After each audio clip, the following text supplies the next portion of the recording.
Hi, I'm JP. And I'm Jeff. And this is What the Fast Podcast with Gatekeeper.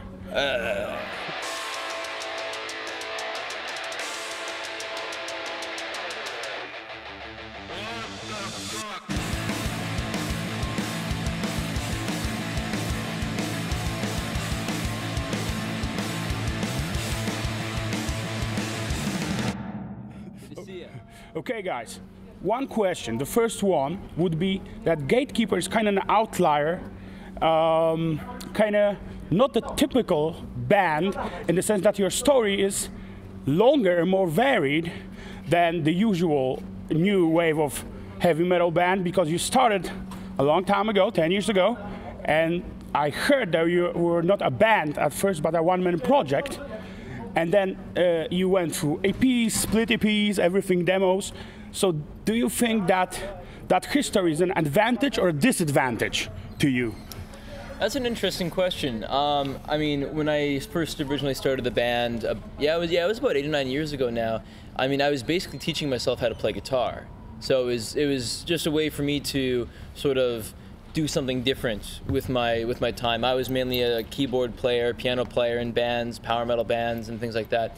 And so I was basically just writing these fun, barbaric kind of heavy metal riffs, and yeah, just kind of learning the ways of the instrument. And it just kind of happened by accident almost.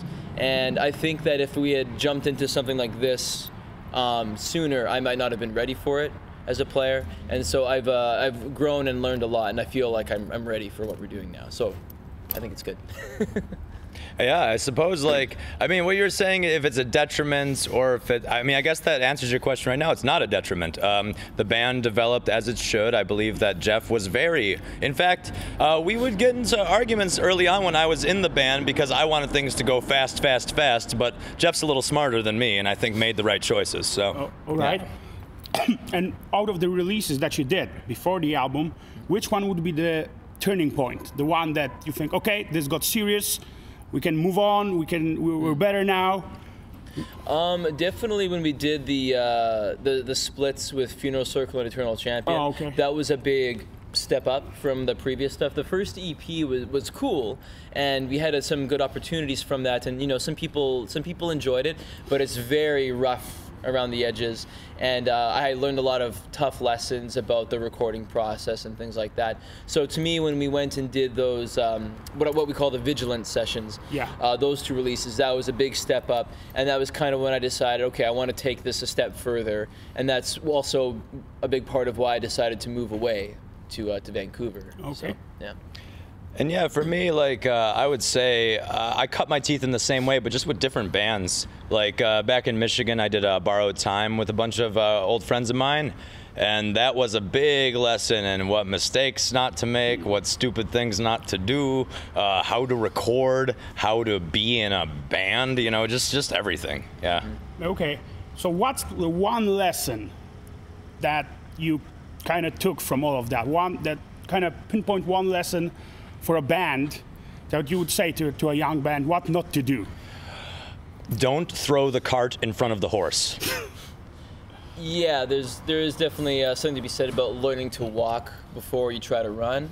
That's definitely important. I think you have to have a pretty good vision of what you want to accomplish when you're starting a band. I mean, it's not necessarily, you don't have to necessarily come up with an image and then start writing songs, but I think you kind of have to have an idea. Yeah. You have to start with an idea, and you have to try to make it blossom into something cool and beautiful and interesting. Yeah, and you got to be willing to put up with a lot of negativity, and you got to be willing to put up with a lot of hardship, and that takes maturity, which when I did Borrowed Time, I definitely didn't have that. In fact, at the cart in front of the horse line, that was Mike Tuff of Acid Witch warning me in the early days of Borrowed Time, but I did not listen. Yeah. But now, in the future, I understand. Yeah. Yeah. If I could say one more thing to it, I'd also say as a young musician, I think it's extremely important that you put yourself in the presence of people who are maybe more experienced and more skilled than you are as well. And don't be afraid to do that. Yeah. Yeah, and you know, ask questions, but also know when to just shut up and listen.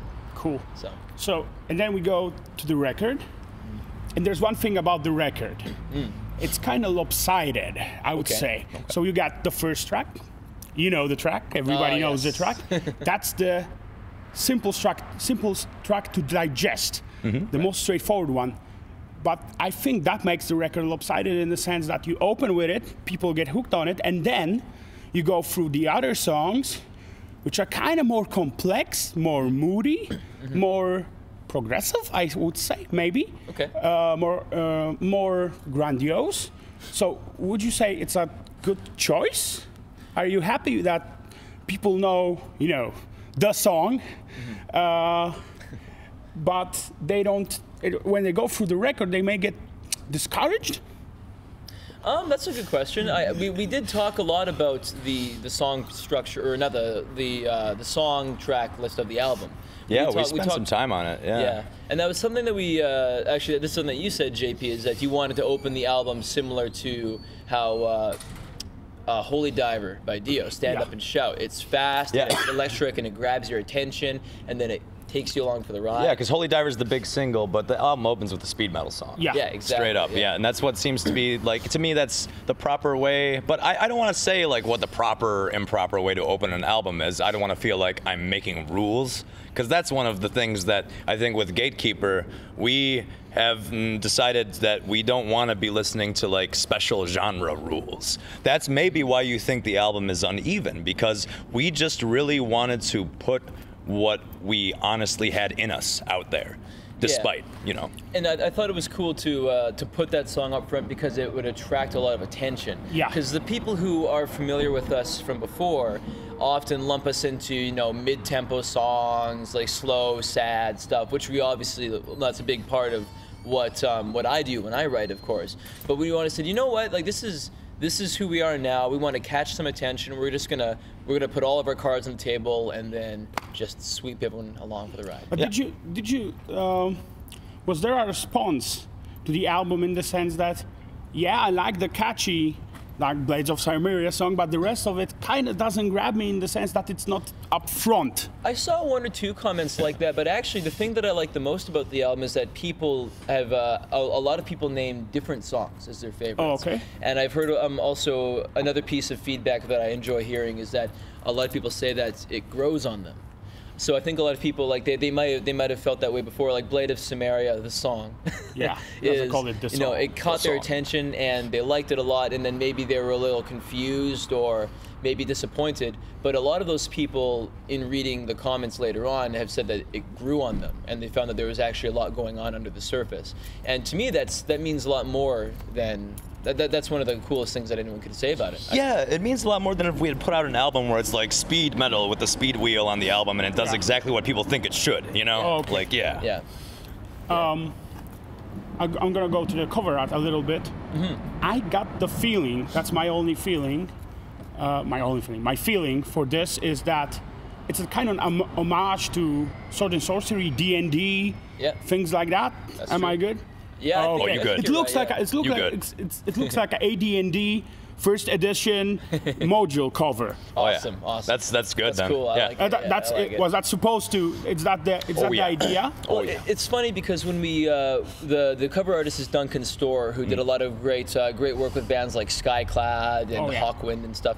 And when we approached him, he was on a short list of artists that we wanted to do the cover art for the record. And he got back to us right away, and he told us what his price was for a commission. And so we as we were thinking about it, he said, "Oh, by the way, I have some pieces that I haven't used yet." And we said, "Okay, well, let's see those." And he sent us like 3 or 4 of them. And the first one was the piece that we used for the album. Yeah. And the instant I saw that, I was like, that's the one. That's the one. I felt the same way. I called him right away, and I was like, you phoned me immediately. From Portland to Canada, and I was like, yeah, that's it. What was cool, though, he gave us another one that looked like Roger Dean. Like, yes, it was so cool. Yeah, I mean, all the pieces were awesome, but that first one, which is the one that we used, and he also went back and added the sword. Like, the sword wasn't in there before. He went back and added a couple elements to it. Yeah, he finished it with us after the commission. Very cool guy, and it was just, we just saw it and we said, you know what, that's the one. That's it. That's the cover. Okay, some time has passed. The album is 1 year old, something like that? Yeah, about a year old now, yeah. Yeah, so you can look back at it. So my question is, what's wrong with it? We talked a bit about this amongst ourselves. I feel like my vocals kind of sound like a drill in the ear. Like, I mean, not to like dog the album, but like, I mean, I was very happy with my performance, but I thought that maybe my vocals could be turned down a bit. That's about it. I really enjoy listening to the album, other than that aspect. It was a little stressful to record this one. It took quite a long time. We were in the studio for about, I would say, 8 months working on it. But the problem was that that 8-month period was very spread out.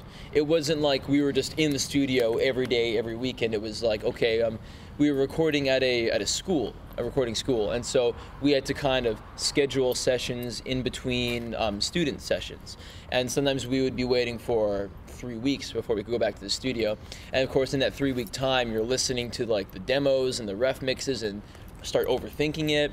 And so there are a couple things. Mostly, like, I wish I'd rented some different amplifiers to use for the rhythm sound. I wish we might have the mix. I'm not super happy with. I wish we'd spend a bit more time on that. So technicalities, but not the songs. I'm pretty happy with the songs in general. Okay. Actually, overall, I'm pretty happy with how they turned out. Some of them were very different than how I first imagined them. But I think that can be very cool, though. Yeah, there was one day in the studio where, like, I literally, like, these kids made me so mad that I turned into Sebastian Bach. Because they couldn't find my vocal takes, and I just, like, I turned into, like, a thermometer going all the way to the red, just like, you guys lost my fucking takes! You know, like, I just was, like, losing my shit. But that was the only bad day. Everything else was, these kids did a great job, too. They were the youth gone wild. Yeah. Yeah, that's right. Yeah. Hell yeah. I was a slave to their grind. And you were a slave to their grind. Yeah, because they had too much monkey business going around. Oh, sweet little sister. Brilliant. I want to throw out a theory at you, and I want your response. You recorded kind of 3 particular covers. Right. Death Rider, Hell of the Mountain King, the Tredegar cover, which I never remember the name of the song. Richard III. Yeah. That's the one. And my take on, because I see those as kind of 3 composite parts of the Gatekeeper sound. Interesting. And one, if you add one more, you would have the total Gatekeeper sound would be a doom metal song, a Candlemas song, or maybe a trouble song. Right, okay. So would you agree that if you connect all of those, you would get kind of Gatekeeper? I think to a point, yeah. It's not a bad description. Yeah. I mean, those bands, Omen and Sabotage, and the Tredegar song, we picked the Tredegar song because it already kind of sounded like something we would have written. Yeah, and you have a little bit of British metal kind of touch. Absolutely. Like Saxon's one of my favorite bands, you know. Yeah, I mean, changing the tuning for it, I feel like we made it our own at the same time, though, because the original's very much in that, like, we changed a lot about it. Yeah, higher kind of wheelhouse. Yeah, we changed a lot about it. The guitar arrangements are different, and I think the original is only written for like one guitar, so Kenny and I kind of changed things up a little bit.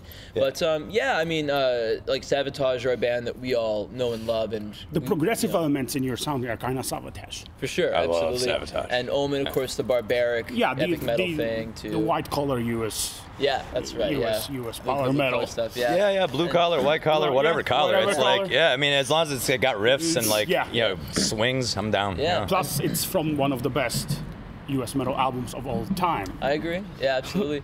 I mean, a doom metal song would probably tie it together really nicely, or maybe like the sort of like Viking Bathory kind of thing. Oh, Doom Sword would be good. Oh, Doom Sword would be fun. Yeah, we love those guys. You could record Doom Do you know anyone that's covered them? No. Yeah. You should. In the old days, we covered some other stuff like Twisted Tower Dire. And that's too. a good band. And we also covered Exciter. In fact, our first recording with JP is a cover of Exciter. Which song? Which song? Victims of Sacrifice. Oh, that's cool. Yeah, we played it faster actually, because that one's kind of a slow one from Long Live the Loud. You know? Yeah. That was good. That was fun. Okay, and let's move kind of towards the scene in a grander sense. Okay. There are some people that have this approach that metal is dying because the old guys are winding down. They're not going to fill the stadiums anymore. They're not going to play the big bills. And they say, okay, if the old guys like pack it up, the new guys won't have an incentive to play. No new guys will come. Everything will go to the underground, which I don't agree with that. Yeah, that's bullshit. What's your take on kind of the future? When let's say Iron Maiden packs it up, Judas Priest packs it up.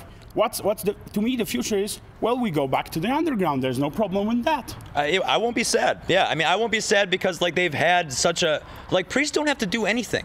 They don't have to do anything ever again. They've had like like 12 amazing albums, and then a bunch of good ones too. So it's like, and same with Maiden, and same with, I mean, it's like they're just showing you how great they still are until they finally retire. That's basically what they're doing right now. Like, hey, we still got it. Check it out, you know. And that's amazing. It's great that you can still see Maiden nowadays, and they'll give you like a 2-hour show, and it's just the greatest thing on earth. And it doesn't make me lose any sleep whether they're out there or not. Okay. Yeah, I mean, the way that is a question that a lot of people are thinking about, and I mean, I think I don't see it as metal is dying or anything. I just see it as the way that we absorb music and absorb culture and art is becoming more fragmented. There's so many things on the menu, and there's so much stuff that you can grab that it's kind of natural for things to become less hugely popular, I think, in that sense, right? When you can go on, you can go on Spotify or YouTube and find so many bizarre slivers of music, everything, genre mixtures, basically everything. Yeah. Exactly. So it's almost a redundant question in a way, because the way things have developed now is so different. It's like in 10 more years, everything's going to be so different. And I don't think this is just metal. I think it's everything. All styles of music are like that. Yeah. But my thing is that some people believe that new metal guys, new fans, are propelled towards even more obscure bands via Iron Maiden. So if you don't have that entry band, they will not get deeper into the underground. I think the records will always be there, though. You know? Possibly, yeah. I think the records will always be there. I mean, it might become a different. The future is interesting to think about. The future can be kind of scary, but I do feel like that those records are still going to be around for a long time after Iron Maiden calls it quits. Yeah, definitely. They're going to be reissuing that. They're going to be finding more demos to put out and wrap up. I mean, look at like Deluxe 5-disc edition, motherfucker. Exactly. And going back to us, like, we are playing pure, true heavy metal, but we're not telling people how to play heavy metal. We're not telling people what to do. We are playing this because we love it. Very much true. Yeah, exactly. That's just it. So. But what's your opinion then on labels and promoters? Because some people believe that we're at a level that bands don't need them. They don't need the Eddie Trunks. They don't need... Nobody needs Eddie Trunk. True. They don't need the Eddie Trunks. They don't need the radio. They don't need the label. Basically, the bands... Some people told me that the label is redundant. You could press it up yourself. If you have the time, you could promote it yourself via the internet. Yeah. You could book the tour yourself. Basically, the label is, and I know you're on a label, so that maybe not. I mean, Papa Enrico is very good to us. Yeah, no, but he really is. I can believe that. I can believe that. But in your heart of hearts, if you said that, do bands need all of this additional stuff now? Would they? I think if they don't want to. Yeah, I think they could say fuck it.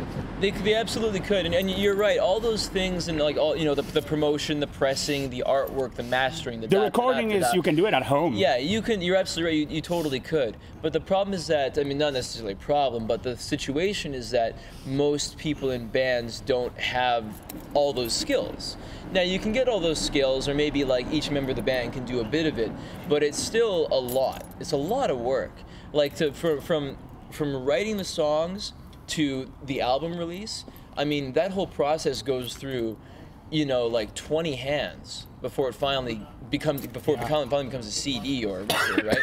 And so I don't think a lot of musicians have the time or the patience or the budget to figure it all out, right? So I think in that sense, labels and promoters will always be a part of it, because there's always going to be those people who don't want to get into that realm of things. They just want to play. Absolutely, yeah. But I mean, like there are plenty of enterprising musicians out there who just want to DIY everything. I mean, I've done my share of DIY stuff. I book a lot of our shows in Vancouver, like on our home soil, and we have our own DIY pressed CDs here as well tonight. But that being said, the guys at Cruz del Sur, Enrico and his team, have been very, very kind to us. Yeah. And we're looking forward to a continuing relationship with them. So, getting back to the guy I mentioned, what's your opinion on all radio DJs, the guys, they say, well, I will promote metal and I will do this, and they only play Scorpions or Priest. Scorpions and Priest are great. Yeah, I know. That's my opinion on that. The thing is, if you're a promoter, if you say, I'm going to promote metal, you should go into the underground. You should dig up the stuff, because if you don't, even on podcasts. If you don't, who will? I feel like you're talking about somebody like Eddie Trunk again. Yes. And I kid Eddie Trunk, you know, because he had his day in New Jersey. He promoted Overkill. Yeah. And he promoted even Omen, Yeah. actually. He played Yeah. Omen on his show. Yeah, so he yeah, promoted yeah. Underground Metal Blade and all this different stuff. And now he just has his audience. He's an old guy that people on VH1 watched. So Yeah. he's Yeah. doing a radio show for baby boomers. He's not Kind of, doing anything yeah. for kids. Yeah, I'll be honest. I've never watched or listened to anything Eddie Trunk related, but I can tell from what you guys are saying, it sounds like a generational thing. Too. Yeah. I know. Definitely. I know. But that's why I appreciate Fenris from Darkthrone. Oh, the yeah. guy Yeah. does an amazing job to promote the underground. And I does, think that's actually, the yeah. way. That's the way. The podcasts, the internet, that's the way Yeah. to get He's- knowledge. His show's great, yeah. Yeah, I'm he's down. doing his thing, and there's other guys out there Yeah. like him too, like that, like Anderson from the New Wave Yeah. traditional heavy metal channel on Yeah, yeah, YouTube yeah, as yeah. well. Like they're really trying, you know, they're really trying to do that. And I mean, that new way that channel on YouTube has like what, like 40,000 subscribers. That's fine. the channel that people go to when Yeah. they wanna. Where some people don't even buy CDs. Then just go to shows and buy T-shirts. And the YouTube, yeah. And Well, they go with that's the fine. YouTube. The new wave traditional heavy metal guy, what I like about him is that he really doesn't know all the stuff to like for like broadcasting and things. He's just Yeah. learning it. Yeah. He's just starting to do it. Yeah. So he's just really a kid that is like passionate and just like wants That's to the talk thing. to all the bands. That's you know? the Yeah, thing. no, I That's think the thing. I think it's great, and we often start somewhere, and I don't even think I bet he didn't expect his channel to blow up the way Nope. it has. No, probably I not. don't think so. He's not working out of a Sea Caucus studio like Eddie Trunk, but I Yeah. mean, like he's doing his thing. Yeah. Yeah. No, it's. Would it's cool. you say that there's competition between the new wave of traditional metal bands in the sense that we want to outdo each other, we want to be better, we want to book a bigger show, we want to have better artwork, we want this, we want I that? see a band that acts like that. I'm just like, good for you. I mean, Can you point to a band that acted like that? No. Damn it. I don't know. I don't think there's.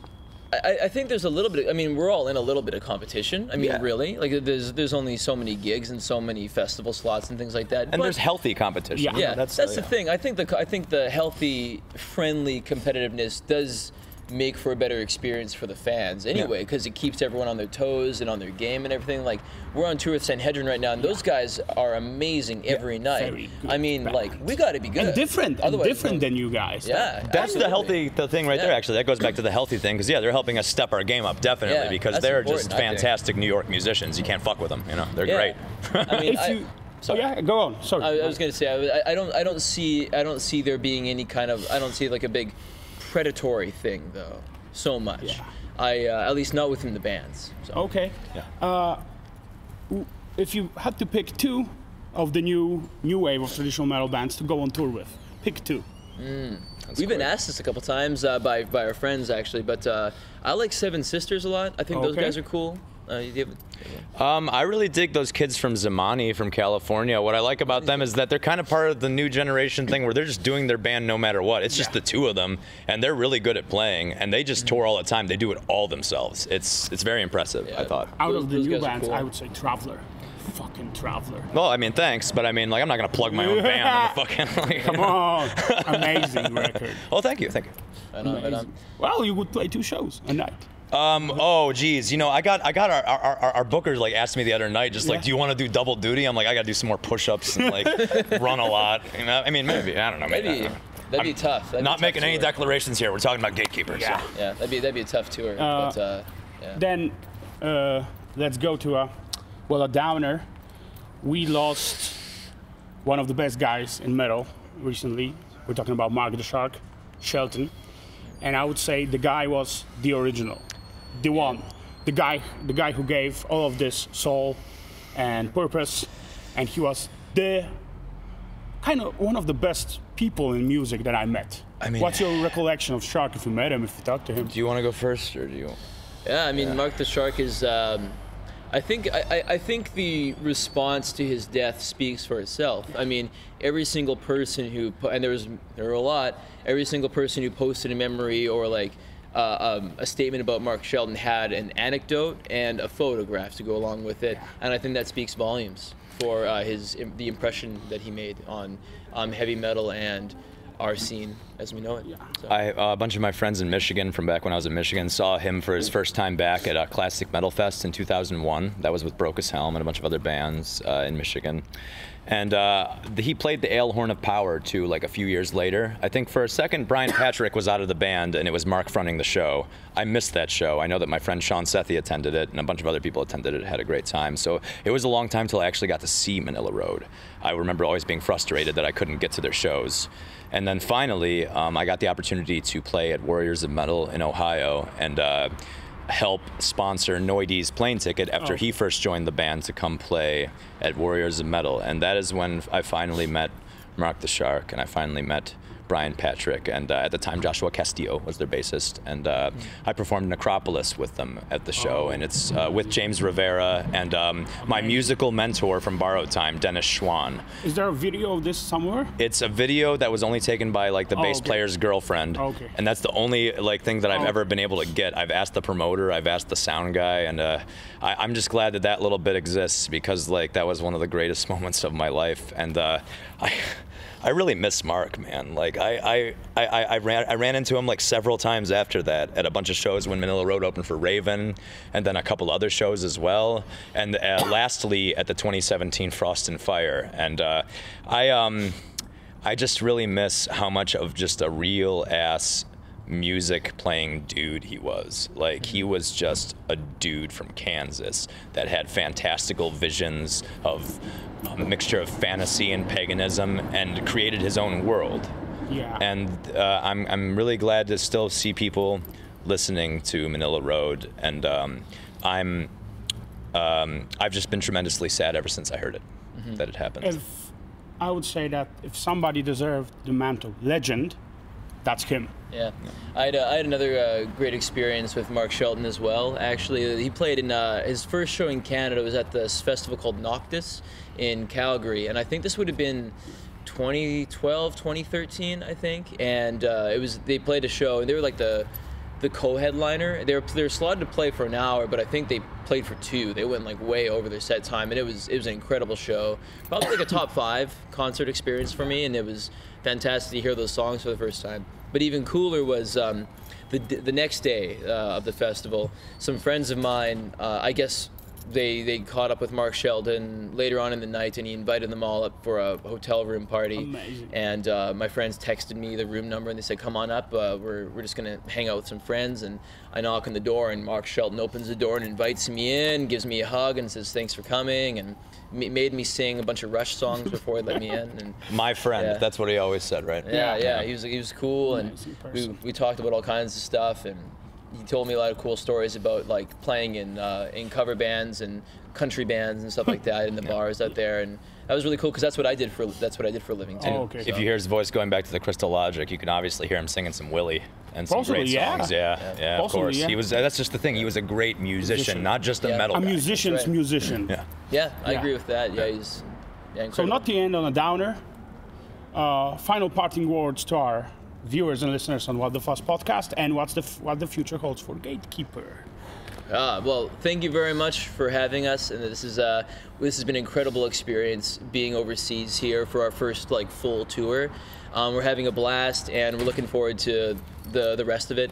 And future of Gatekeeper, I mean, when we get back, we'll have a few shows in Canada and some festivals and stuff, and then it's on to album number 2. Another record. I can't wait. We got some songs demoed already. We got great choruses already. I'm just like teaming to write harmonies and do all kinds of stuff. So like we're having like more fun than we've ever had. So I feel like if it can keep going that way, like it's this nice little growth curve that'll keep going, you know? And here's the thing too. Like I am so excited about working on the next record, because like I don't think we're gonna be doing anything that's from before. It's all gonna be new stuff. All new stuff. All new stuff. Yeah, all new stuff, and the entire band is collaborating on the material, which is a bit different than how we used to do it. Yeah.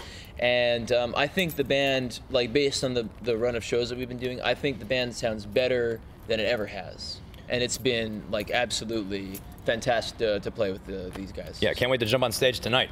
Yeah, it's gonna be great. So this was Gatekeeper and What the Fuss podcast.